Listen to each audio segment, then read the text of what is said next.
टिनलुक बंदर एक दरख्त से दूसरे दरख्त पर तेजी से छलांग लगाते हुए अपने अब से बोल रहा था, जल्दी जल्दी कर टिनलुक, जल्दी, रात होने से पहले तुझे घर पहुंचना है, वरना उम्मी की डांट सुननी पड़ेगी। बचाओ बचाओ, अरे कोई है जो मेरी मदद करे, मुझे इस गड़े से बाहर निकाले। अचानक टिनलुक बंदर के कानों में आवाज आई। टिनलुक आवाज की समत बढ़ा और आदेर अलिफादेर देखने लगा, मगर उसे कोई नजर नहीं आया। अचानक इसकी नजर गड़े की तरफ गई तो वहां एक शेरनी फंसी हुई दिखाई दी। नलुग ने डरते हुए कहा, ये किया रानी शेरनी, तुम यहाँ कैसे फंस गईं? मुझे नहीं पता नलुग भाई, मेरे बच्चे भूखे थे, मैं तो जल्दी जल्दी जा रही थी, इस गड़े पर बहुत सारे पत्ते पड़े हुए थे, मैंने जूं ही यहाँ छलांग मारी तो एकदम से इसमें गिर गए। ये कहकर रानी शेरनी रोने लग गई।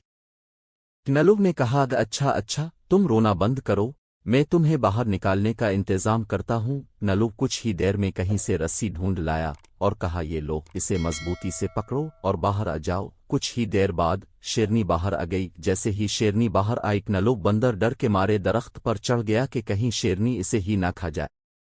रानी शेरनी ने कहा, अरे बंदर भैया, तुम मुझसे क्यों डर रहे हो? तुमने तो मेरी जान बचाई है, मैं तुम्हें ये शुक्रिया कहती हूँ, मैं तुम्हारा ये एहसान कभी नहीं भूलूंगी। आज से हम दोस्त हैं, तुम्हें जब भी मेरी जरूरत पड़ेगी मैं जरूर तुम्हारी मदद करूंगी। नलुग ने कहा, अच्छा अब मुझे जाना होगा, मेरी उम्मी मेरा इंतजार कर रही होंगी। रानी शेरनी ने जाते हुए कहा, हाँ, मेरे भी बच्चे भूखे हैं, फिर मिलेंगे। वो दोनों एक दूसरे को खुदा हाफिज कहकर अपनी अपनी राह चल दिए। कई दिन ऐसे ही गुजर गए, दोनों की आपस में मुलाकात नहीं हुई, मगर एक रोज रानी शेरनी ने वाकई अपने दोस्त के एहसान का बदला चुकाया। हुआ यूं कि इस जंगल में एक चीता भी रहता था जो छप छप कर जानवरों का शिकार करता था। एक बार शिकार तलाश करते हुए वो इस दरख्त पर चढ़ गया जिस पर नलुग का बड़ा सा घर भी था। इस वक्त नलुग बंदर अपने घर की टहनी पर लेटा अखबार पढ़ रहा था और उसकी उम्मी किचन में फ्रूट चाट बना रही थी। चीते ने उन्हें देखकर होंठों पर जबान फेरते हुए कहा, डिगड़ो चीते, आज तो पार्टी होगी पार्टी। डिगड़ो आहिस्ता आहिस्ता आगे बढ़ा और एकदम से नलुग पर हमला करके उसे अपने पंजों में दबोच लिया। डिगड़ो चीते ने गुस्से से कहा, अब तुझे कौन बचाएगा, बंदर की औलाद, बचाओ बचाओ, अरे कोई तो इस जालिम चीते से मेरी जान बचाए। नलुग चला चला कर मदद के लिए पुकारने लगा।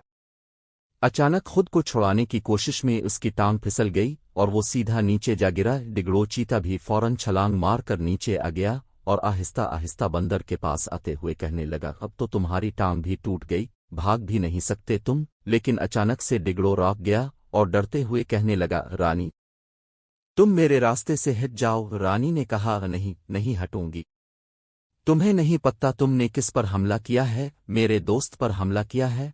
नलुग मेरा दोस्त है, एक बार उसने मेरी जान बचाई थी। फिर रानी ने डिगड़ो को बहुत मारा, इतना मारा कि वो दाम दबा के वहां से भाग गया। नलुग बंदर ने रानी शेरनी का शुक्रिया अदा किया। रानी ने नलुग से कहा, अरे नहीं नलुग भाई, ये तो मेरा फर्ज था। प्यारे बच्चों, इस कहानी से हमें सबक मिलता है कि अपने दोस्तों को मुश्किल के वक्त अकेला नहीं छोड़ना चाहिए, इनकी मदद करनी चाहिए।